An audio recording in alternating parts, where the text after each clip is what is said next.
لیژنەیەکی چاودێری دارایی عێراق بۆ ئامادەکردنی راپۆرتی سێمانگی ڕابردووی داهات و خەرجی میلاکات سەردانی دەواازەی سنووری باشماغیان کرد. ئەوەی جێگەی سەرنجە هەر ڕۆژێک بەر لە هاتنی لیژنەکە دەسەڵاتدارانی هەرێم جوڵەی تانکەرەکانی تاڵانکردنی نەوتیان ڕاگرت و لە چەندین شوێنی جیاواز تەنکەرەکانیان لە چاوی لیژنەکان شاردەوە، بەڵام چاوی کامێرەکانی پێیام تۆماری کردوون. ئەم دوو گرتە ڤیدیۆیە ببینن. یەکێکیان پێش هاتنی لیژنەکانە کە قافڵەی تەنکەرەکانی تاڵانکردنی نەوت بەرەو دەواازە سنووریەکان بەڕێوەن.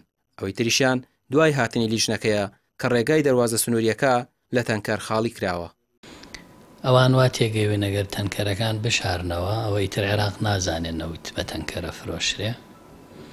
لە کاتێکە ئەوان بەڕەسمی ژمارەی ڕۆژانەی هاتن و ڕۆشنی تەنکەرەکانیان وەرگرتووە لە دەواازە سنووریەکان.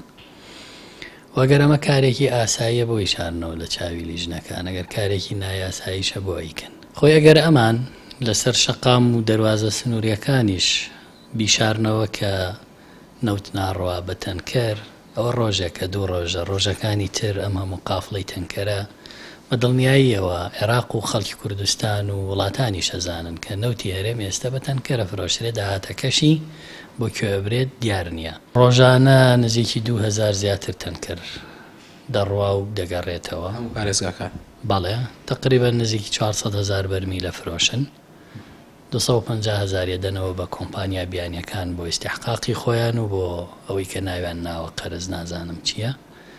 150,000 بەرمیلیشی بۆ هەرێم لە حسەکەی خۆی بەشێکێدا بە پاڵاوگەکان ئەپاڵێورێ و بەنزینەکەی بە تیجاریە فرۆشرێ بە خەڵک.